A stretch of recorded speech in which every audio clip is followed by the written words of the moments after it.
I'm going to go ahead with the meeting beginning ritual. 起立，面向佛堂，参加三鞠躬、一鞠躬、再鞠躬、三鞠躬，参加各位点传世一鞠躬，开班一鞠躬，请坐下。Please be seated. All right, so to continue on with Tao Te Ching, and I'll just remind everyone where we were before and where we're going. So, if I were to look at the chapter from a high level and figure out the main themes, I would be able to identify a main theme in part in the first half, in the top half, and also a main theme in the bottom half, but at the very end, returning to the theme of the beginning. So we start out basically talking about a land that is the ideal utopia from the perspective of Lao Tzu. And the remarkable thing about this land in the beginning is that it's the land where peace prevails. Now, it's not just a peaceful place, there's a reason for the peace to prevail, and that is the people there are very well prepared to defend that peace. And because they are very well prepared, they never actually have to actually utilize their skills and their weapons and their willingness to defend that peace. They never actually have to put it into practice. So in a way, this reminds me of the people that I know who practice martial arts but never get into a fight all their lives. They're always ready for it. They will be extremely effective if there were real fight. They train for that. But because they are ready, because they are so confident in themselves, they are the most soft-spoken, the nicest people you've ever met, and they never get into a fight because of that. So it's like that, but expanded to include an entire region where the people, not necessarily Kung Fu masters, but they all have their weapons and they're ready to fight. But the bottom line, they're all extremely peaceful. And you have to remember, as I mentioned last time, that when this was written, it was in reflection of the times of chaos and strife and warfare in the war-torn ancient China. So people just were completely exhausted and fed up with the constant running away from battles that they have to do, giving up everything that they have built over the years, and losing their lives to these marauding bands and these armies that roam the land. So that was so incredibly miserable. And if you think about the hotspots today in the conflict zones in the modern world, it's exactly like that today as well. You've got refugees enduring extremely miserable conditions. So that's how it was back then. Therefore, the ideal that Lao Tzu expressed was that wouldn't it be nice if we had a place where we can actually stay there, and armies will not be coming around to run us out because we're prepared to defend that place. So that's basically the first half. The second half, what we're going to be getting into today is that not only is this land peaceful, but it is also a place where people live the simple life, a simple and happy life. So contentment reigns, contentment prevails. And so people are not chasing after material desires all the time. They get along with one another. They're happy together. They help one another. And at the very bottom, it whips back around to saying that not only do they not contend against outsiders, invading forces, they also do not contend against one another. They don't have friction. People don't have little petty disputes. It's truly a land of peace in that sense. So that's the overview. And last time we got through the first half, and I used the teaching of Lao Tzu to talk about the contemporary issues that we have, like the debates about gun control. And what I said basically was that those debates don't really yield a whole lot of efforts. It may be the attitudes that we really need to work on, attitudes about guns. So the attitude expressed in chapter 80 is that Lao Tzu advocates that people can and should keep whatever arms, whatever weapons and shields and armor they need to protect themselves, but they don't need to use them, and they don't put them on display, meaning that these people don't put on a display of aggression. If you think about in the animal kingdom, a threat display is when an animal feels threatened and therefore, expands in a certain way to try to scare away the opposition. So to bring out weapons and brandish the weapons shows that there's a certain amount of fear at work. So you feel like you have to act in a very aggressive and warlike manner in order to use that fear and use that fear to drive away someone who could potentially be attacking. So Lao Tzu basically says you can have the capability to wage war, but do not act in a way that is aggressive. Do not try to dominate other people by showing off your weapons. So I try to map that into our contemporary world by talking about how in our world we tend to in our society, North American society, we tend to have this blind worship of guns. Certainly not all of us, but it's definitely part of our culture. Now, before I started talking about this, I had said to other people that I know I'm going to get complaints when I finish talking about this, because there will be people who become offended when I talk about the blind worship of guns. And there will be people who say that, well, I resent being spoken to in that way. Now, there's a couple of points about that. Number one, even though Lao Tzu says, let people keep a lot of weapons, I myself am not a gun owner, so I'm not trying to use this platform to dispense my own views. My obligation in doing this is to present to you accurately what Lao Tzu actually said, whether it agrees with my own actions in real life or not. I have an obligation to tell you what he actually said. And if I were to give you my own opinions, I can do that, but I need to label them as my own political views, especially if they were to be different from what Lao Tzu expressed. In this case, I think Lao Tzu has a great point. So imagine that if it's not about guns, if it's just about martial arts, kung fu, wushu, whatever, and someone gets very good at it, and that person would be like someone who has a lot of weapons prepared.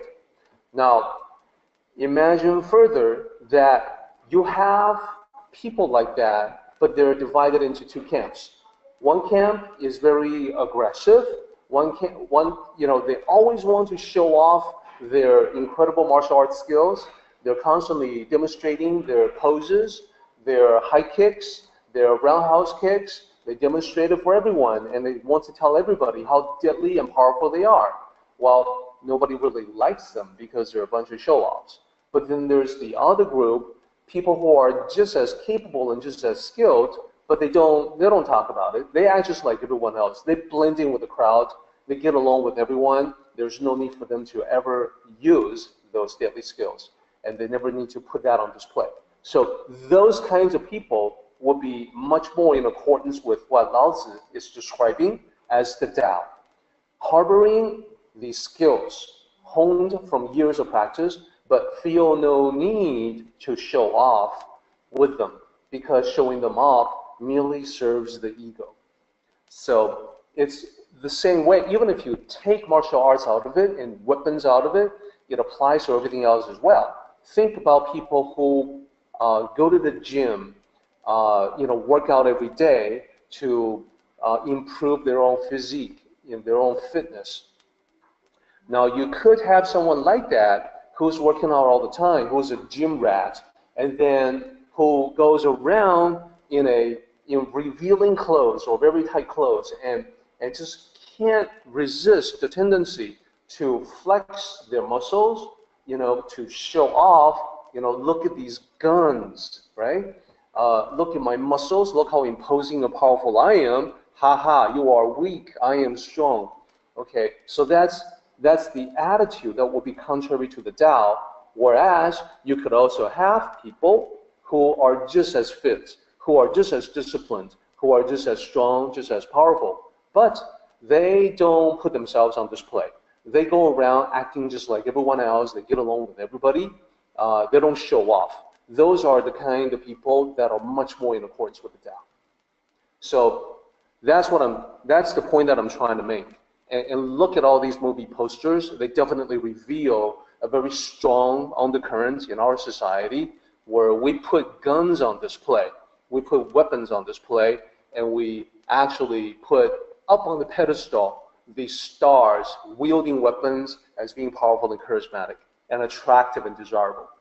And I say, well, we probably need to change that as a society. And the point that I made is that we can. Attitudes change all the time. Our attitudes about cigarette smoke today is very different than what it used to be from decades ago. So we've changed that to the betterment of everybody. So, throat cancer, lung cancer, those have gone down because of our changing attitudes about cigarette smoke. So there's no reason why we cannot do the same positive change in regards to mass shooting by changing our attitudes about guns. And so if you are a gun owner, well, first of all, that's fine. Lao Tzu says, let the people keep a lot of weapons. And then the question becomes, do you put them on a display? Do you brandish them in a very aggressive way? Do you worship them as objects of fetish or as compensation for feelings of inadequacy? If you don't, then you're fine. If you are like the martial arts masters who, don't reveal, don't show off all the time, you're fine. You are living in accordance with the Tao, exactly as Lao Tzu says. If, on the other hand, something that I said offended you because, it's too close to the mark, well, you probably should not be listening to any of my talks. There's plenty of people who will cater to what you want to hear. They will tell you what you want to hear. They will make you feel good. I am sadly not one of them. I will tell you what Lao Tzu says. It may or may not be what you want to hear. So, in that case, we're going to have to part company.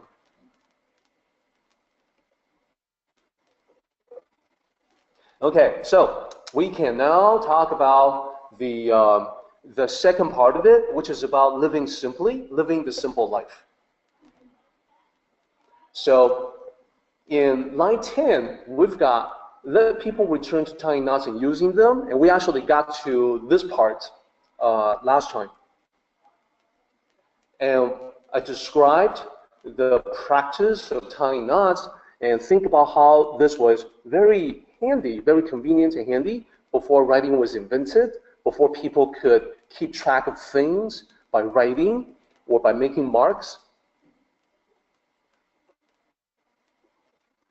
So ropes, you could use them in all kinds of different ways, keep things together, but you could also tie knots as a reminder. You can tie knots around the objects that you want to work on later on, or just tie a certain number of knots, hang the rope somewhere where it's readily visible, and then you remember that, oh, I need to get X number of items from a particular place. So prior to writing becoming invented, it was more likely for people to keep track of things using ropes instead of cutting up a surface by making marks on it. So in this particular context, It's not literally about how the people in the ideal place are tying knots all the time. Here, it's become a metaphor. To tie knots with ropes represents simplistic, simple but effective solutions to everyday problems. So that entire line that says, let people return to tying knots and using them, it meant let people return to using simple, uncomplicated solutions that are nevertheless effective. Let them start using them and continue using them so they can maintain, they can keep their lives as simple as possible. So that's what that means. And then it goes into specific examples in different aspects of life. Let's talk about those.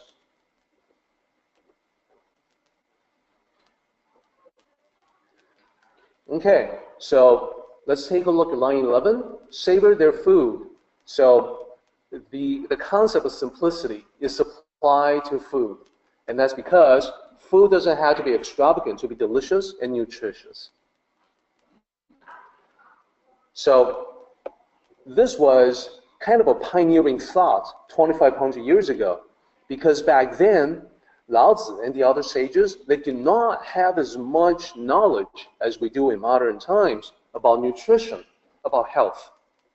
So we know now that if you consume great quantities of rich foods, which frankly we do, then it's going to have a negative impact on your health. In ancient times, whether in ancient China or medieval Europe, the rich foods were pretty much reserved for the wealthy and the powerful, the nobles and the royalties. So this is, thus the origin of the saying, the rich man's disease. So in olden times, it was the royalty, the nobility, the wealthy.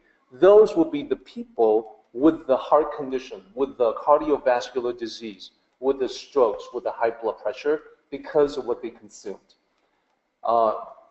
Most people, being rather poor and deprived, will be eating much simpler fare and therefore would actually be healthier. So the problem with modern times is that compared with ancient times, all of us, virtually all of us, can eat like kings and nobility and wealthy people back in the old days.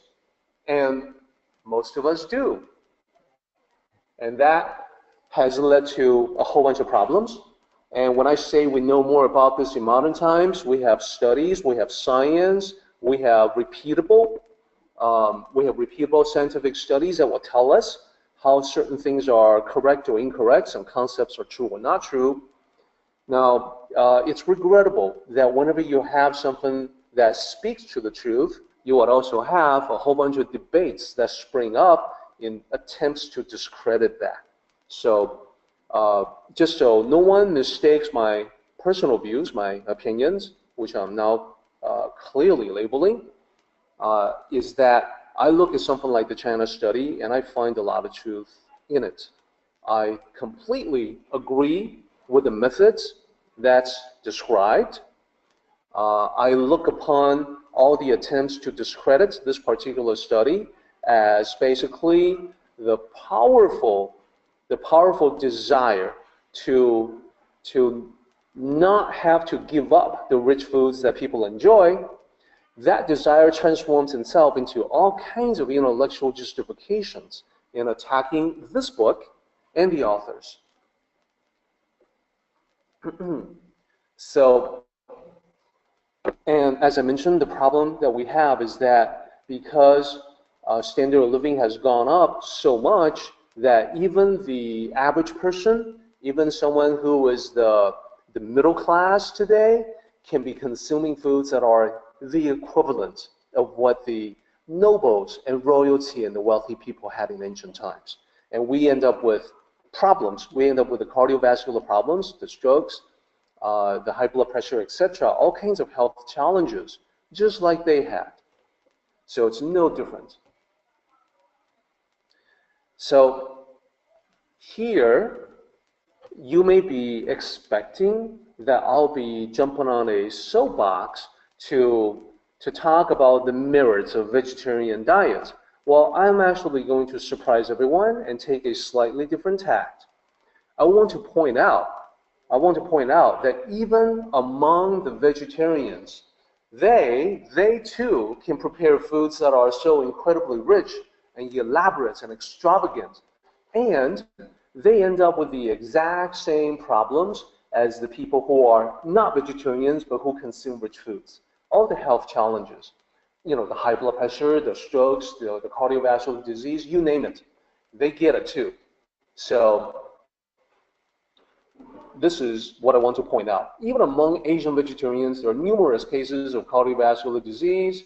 Vegetarian cuisine can be very extravagant. So Laozi is not saying that the people in the ideal land are vegetarians. He's saying that they have simple foods. Foods that are not rich but unhealthy.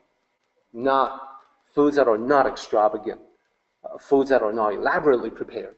So simplicity is still the best policy, and when you understand how to prepare your own meals in that healthy way, you also figure out how to make that preparation so the food, despite being very simple, is actually very tasty. It's actually something that's very satisfying, very fulfilling, and you get the health benefits. You get the nutritional and health benefits. So let's move on to the next point, which is admire their clothes. So let's think about this, simplicity in terms of being applied to what you wear. So clothing need not be elaborate to be comfortable and look good. Now, let me also point out, though, that you can be wearing something that's simple but very sloppy and doesn't look good.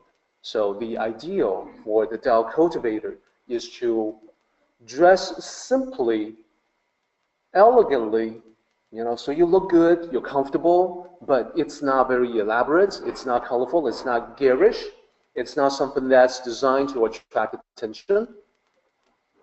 So this particular teaching has never been very well understood in Chinese culture, and I will explain what I mean by that.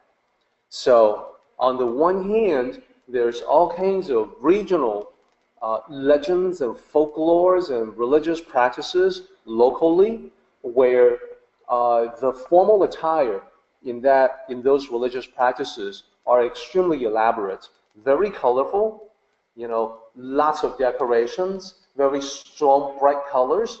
So that's not what Laozi was talking about when he said dress simply.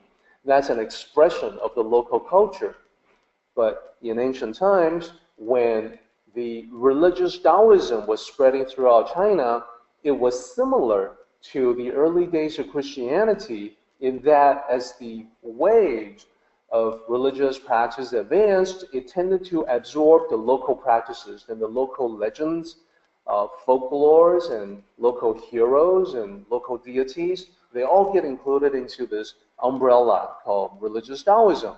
So even today, you see practices like that where people will celebrate a particular Taoist, religious Taoism, ritual or festival, and they will dress in ways that are very elaborate. So that's what I mean. In many religious Taoist sects, formal attire tends to be garish, featuring numerous complex patterns. So let me show one example. Here's one. This comes from Wikipedia. It's a reference to a particular religious Taoist sect. So when we look at something like this, especially in Yiguan Dao, in the Yiguan Dao tradition, definitely people have thought about this topic and reflected on why can we not stick closer to the original teachings of the Tao and make our formal attire much more simplistic than what you see here. Okay, so if you have been to this particular temple or temple like this one, and you have seen people don the robes for the midday ritual or a particular ritual, then you see that what Guandao does is exactly the opposite of what we have here. And so I have a picture to show you that as well. Guandao goes the opposite direction and wants to have a formal attire for rituals. That's not garish. That's simplistic. Does not have any complex patterns. No bright colors. Just something that is plain, but nevertheless conveys the idea that by dressing this way, you are serious about this particular ritual about to take place, and that you are demonstrating your reverence and respect to the simplicity of the Tao. So that's my take on the second part here, that clothing can be simple. And here, Ed and Joanne dressed in the Guandao robes. I think they look great, but not garish. I think they look very simplistic and elegant. So let's move on. The concept of simplicity also applies to one's living spaces. So content in their homes. Why? Well, because the homes are simply furnished without clutter. So the ideal of simplicity applies not just to food and clothing, but also to your home, your house, where you live. And again, this has not really been that well understood in Chinese culture. And part of it is because when people have gone through times of poverty, when they emerge on the other side of it, when there's general prosperity and abundance, they begin to try to hang on to everything. Still remembering the times of lack, they want to hang on to whatever they can. They start hoarding them, and that gets away from the practice of simplicity. So Chinese culture doesn't do it too well. There's a lot of clutter that I see everywhere. Who does it well? Well, I would present Japanese culture as one example where they understood the original teaching. They have gone through their own cycles of poverty and wealth and abundance and prosperity. And now they definitely understand they have to return back to a simplistic life that's free from clutter. So, and this is the reason why they are now, there's quite a bit more emphasis in Japanese culture on reducing the clutter, on living in a place that makes you feel comfortable because there's not a whole lot of things, not a whole lot of things cluttering it up. And so, like I said, when you live through times of poverty, you tend to hoard everything. So, and this results in visual as well as mental clutter. And here's an example for the opposite. Example of a lack of clutter. So look at this particular picture. This is actually where someone lives. So she has arranged everything to be simplistic and very elegant. So there's not a whole lot of visual clutter at all. There's just this scene that sets you at ease whenever you come home and see something like this. So who lives in this particular place? Well, the lady's name is Marie Kondo. She is a Japanese author, best-selling author on a whole bunch of books on, organizing, cleaning up, throwing things away. She also has a very high-profile practice as a consultant, helping people lose their clutter. She has a whole bunch of tricks, tips, and I highly recommend anyone to take a look at what she has to say. Some of her tips are really great. She's emphasizing how when you look at all the things you own, there are certain things that will cause your heart to spark in joy. Your heart will kind of flutter a little bit. Oh, I like that. I need that. It brings you a good feeling. And then there are certain things that you own where when you look at them, the feeling is more like a question mark and not a spark of joy. Question mark being, well, I can't fit into those clothing right now, but maybe one day, if I were to lose weight, I can still fit. Or maybe one day, that style will come back, and I will look good again. I can put that to use. More generally speaking, when you look at your things, Sometimes you get the question mark in your mind, which is that, well, I don't need it now, but maybe one day I will need it, question mark. And that's the opposite of the item that sparks joy. The items that spark joy in you, you want to hang on to those. But the items that inspire that question mark, they're better off gone. And once you have all the question marks gone from your life, all that's left are things that bring you joy. So just imagine if you were able to do this, as many of our clients have been able to do, then you end up living in a place of your own design where everything that you see, everything you touch brings you joy. You cannot help but live a very happy life that way. So there's definitely a lot to be said for the Tao approach, the simplistic approach to living in a space that is free from clutter, organized like this. And let's take a look at the last element of simplicity here, happy in their customs. So I started talking about Japanese culture, so I'm going to talk about that a little bit more. So what Lao Tzu said was that social customs should also be kept simple. And simplicity does not imply a lack of respect. You can be very sincere in your gesture, in your to other people, in your custom that you practice to demonstrate politeness. It does not mean that you are rude just because you're keeping it simple. In fact, if it's too elaborate, you will probably come across as being a little bit odd. So I want to bring out this Japanese custom of bowing to other people instead of shaking hands. So one advantage that it has is that it's better for the germaphobe because there's no physical contact. So think about how when someone is actually, under the weather, maybe caught the flu, caught a cold, and you don't know this, you didn't see them, cough up a storm, so you assume that they are still in decent health, so you introduce yourself and you shake your hands, and you don't know to really disinfect after that.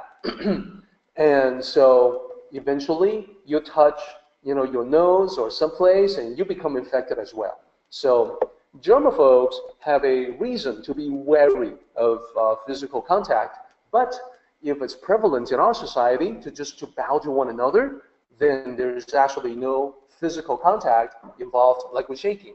So it's actually better that way. And it's also better in a group situation. It's actually more simplistic. So think about what happens in a business setting where a group of you, like your company, yourself and your coworkers, greeting a group of visitors. So what likely will happen, what happens every day in corporate America is that you're saying hello, you're greeting one another, oh, welcome, and you are shaking everyone's hand in that group, and then the person next to you is also shaking everyone's hand in that group, and it's the same for them. That person on the other side, any particular person on the other side, is shaking everyone's hand from your group. So now, if one person out of that group has caught something, then probably everybody will end up with it. But that's not the point I'm trying to make. The point I'm trying to make is that it becomes a very complex social ritual. I shook his hand. Did I get him? Nope, I didn't get him. Hey, how you doing? I'm going to shake your hand too. Did I shake your hand? Oh, I did. Okay. Great. I met you already. Okay, So you're trying to track how many people you shake your hands with, and what people usually try to do is that, I know I do this in a group situation when I'm thinking, there's another group handshake coming up, I better work my way from the left to right. That way, I make sure I get everybody, But people move around, so they mess me up, and I'm after 3 or 4 people. It's like, where did that person go that I haven't shaken his hands yet? He kind of looks like this person over here. Am I getting him confused? It gets very complex. Now, what happens in a bowing situation? Like, for instance, if you were to do business in Japan and you've got 2 groups of people meeting, well, what happens is that the 2 groups face each other in each other's general direction, and everyone bows in unison. So in 0.5 seconds, you've taken care of the greeting business. You don't need to be tracking, okay, I'm going to shake this person's hand, now this person, now this person, now this person. So it's much more simplistic. So another advantage, and now you might say, well, you know, Western custom of shaking hands, you can make one advantage is that you can tell something about the other person by the way they shake their hands, because some people have like a weak fish, floppy handshake, you know, how you doing? Oh, okay, but other people have like a really firm grip. How you doing? You know, a very strong that conveys confidence and so on. So you can tell something about the other person by the way they shake their hands. Now, in a bowing situation, there's actually quite a bit that you can convey as well. In terms of the degree of appropriate respect to demonstrate for one another. So the Japanese actually have different names for the 3 different ways that you can bow. And these are the 3 different ways. There's a 15-degree slight bow for general everyday situations. And then there's a respect situation where it's actually 30 degrees, and then you've got a 45 degrees for the utmost respect. You know, for people, the senior people, respect their leaders, people that you want to demonstrate and that extra respect to. So in none of the situations is it ever 90 degrees. 90 degrees would be way too much. So think about this as a simpler and better social custom compared to what we have. Now, of course, the handshake is very entrenched in our society, so I don't think it's going to go away anytime soon. However, I want to present that there are definitely alternatives that can be just as good, if not better, for your consideration.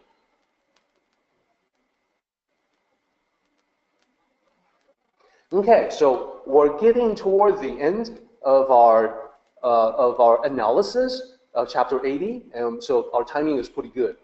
Let's take a look at line 13. I'm isolating 2 characters here, 相望. Let me explain what they are. So 2 characters. The first one, 相, mutual, you know, you, me, you, and then 望. The second character there, which is the last character in line 13, that means to see or to look at. So 相望 just means that you are within visual range of one another. You can see one another. And here the line says neighboring countries see one another. So what this means is that to cultivate the Tao properly, you don't need to go hide out someplace where no one can find you. You want to be within that distance, within reachable distance from other people. Because your interaction with other people can oftentimes inform or improve the way that you cultivate the Tao. So the idea, the utopia of the Tao is not like Shangri-La. Shangri-La is a fictional place somewhere in Nepal or Tibet where it is remote, inaccessible, etc. It's a Western invention, actually. There was a novel that talks about a group of people who survive a plane crash and then stumble into Shangri-La, and then where they see people who do not age, who have extraordinary abilities, and Shangri-La becomes sort of like the synonymous with utopia. But this is not what Lao Tzu meant. He meant ideal place for Lao Tzu was where you can still be among people, with people. You can still interact with people. You're not isolated. You're not far away from civilization like Shangri-La. So he said, neighboring countries see one another. To be within visual range. So the meaning is simply close by. And we have a variety of expressions in English to talk about the same thing. We don't necessarily use, hey, within visual range. We don't necessarily say that all the time. We have a bunch of other expressions. We say, you know, within striking distance. And that's probably because we live in a culture that's considerably more violent than Eastern cultures. So we say striking distance, you know. It's a place people are not so far away. You can still hit them. You can still strike them. Or within spitting distance. So within spitting distance, obviously, not the same as within striking distance, depending on what you use to do the striking. Spitting distance, well, I don't know. I can't spit that far. So within spitting distance will be pretty close. Stone's throw away, well, that's yet another distance. But all of these have the same meaning, and that is close by. Sometimes I'll say, well, there's a restaurant that I know in Burbank. It's close to where I live, and I might say it's within spitting distance. Well, actually, it's like, you know, 10 blocks away. I can't spit 10 blocks, but I just meant that it's pretty close. And I can even throw a stone that far away to hit the restaurant, but I might say that it's a stone's throw away. So bottom line is that Lao Tzu says, yeah, you can live very well, you can live safely, and you can live simply, and you don't have to be far away from people, is what it's trying to say.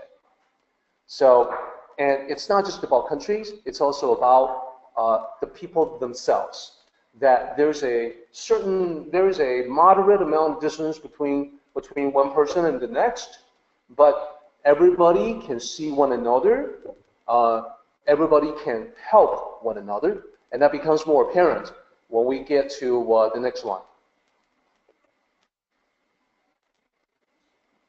So the next line says, hear the sounds of roosters and dogs from one another. So literally, if you were to break that line down, it's chicken, first character is chicken, second character means dog, and then we have a character here that means apostrophe S, and then we have sound, and then we have neutral again, and you have here. So chicken, dog, apostrophe S, sound, neutral here. What does that mean? So the sound of chickens and dogs can be mutually heard. So not only are you within visual range with one another, but also audio range. You can hear one another. And when neighbors are not too far away, they can greet one another, chat one another, interact socially, and, you know, look out for one another, watch out for one another, help one another in times of need. So within hearing distance means that if you hear, like, you know, a cry for help, you can go investigate what's going on. If you hear a loud crash, that's indicating a possible accident has occurred. Maybe someone got hurt, got injured. You can go investigate and see what's going on. So this is all within the realm of within, you know, hearing distance. Some sort of conflict, some sort of accident has occurred in your home. A neighbor may hear it, and they may come to your aid. They may come over to make sure everything's okay. If someone's screaming in your home, you know, possibly due to injury, accident, conflict, whatever, then a neighbor may hear it and then come and see if they can help. So these are all part of the ideal place in Lao Tzu's opinion. Okay, now here we are, the last two lines. Let's talk about line 15, second from the last line. So what does it say? 4 characters. Starts out with the character for people, then we have a character for until, and then we have a character for old, and then we have a character for die or death. So people until old die, what? Or people until old age or death. So pretty much you can figure it out just from the literal rendition here, that the way to translate it would be like what I have here in the actual translation: the people until they grow old and die. And you can also alternatively, now that you know what the 4 characters are, you can also translate it like people, comma, until old age and death, or old age or death. Same thing, same idea. That would be just as good a translation. It's not a viable way to translate the same 4 characters. Now, let's talk about the last line. The last line is important. So, it's important, and it can also be confusing. This is the only instance in the totality of Tao Te Ching where you have an ancient expression that meant something a little bit different than in modern times. So, in modern Mandarin, when you say 不相往来, you're saying no social interactions back and forth at all. Like, I don't visit you, you don't visit me, we don't visit one another, we have nothing to do with one another. So, that's the meaning of modern Mandarin. And yet, if you were to look at the ancient commentaries on the Tao Te Ching, it meant something slightly different. Now, probably comes as no surprise, because the original writing of this expression, after all, is 2,500 years ago, so it would be more surprising if the meaning has remained exactly the same in 2,500 years, 25 centuries. So the meaning was actually a little bit different. If you take the modern Mandarin meaning, no visiting or interacting with one another, it would be contradicting everything we have just talked about. Within visual distance, helping one another, greet one another, and within hearing distance, be able to help someone when they are in trouble. It contradicts the idea of people not being far away from one another and working together to defend against invaders. So not just help one another, but also when some external party wants to disturb the peace, you can band together and be more powerful that way, be stronger that way in defending yourself. So that contradiction can be easily resolved when you see the ancient meaning. Ancient meaning is not like the modern Mandarin meaning of no social interactions with one another. So the actual meaning of this line, not about socializing, but about tit for tat. And what I mean by that is, I'm going to get you back for what you did to me. I'm going to even score with you. You did something to me, now I'm going to do something to you. You made some loud noises that disturb me. I'm going to wait until you try to go to sleep, and then I'm going to make some loud noises to disturb you. I will get you back for what you did to me. That's the back and forth that Lao Tzu was talking about. So when he says, until they grow old and die, do not go back and forth with one another, means he's not talking about social interactions. He's saying people don't get into petty squabbles with one another.